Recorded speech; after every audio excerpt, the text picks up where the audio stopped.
จังพี่น้องเอ้ยนี่กระป๋อมหน่อยเนี่ยแลนจนบ่ได้นั่นมัน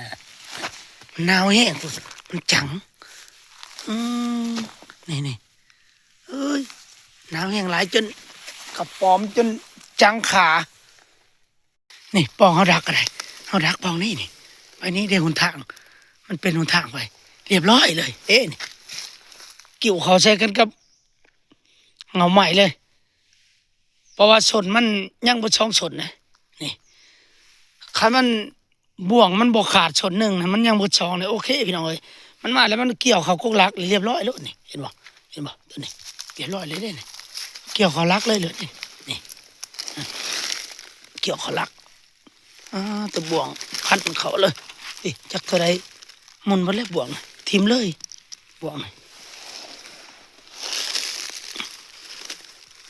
เถิบดู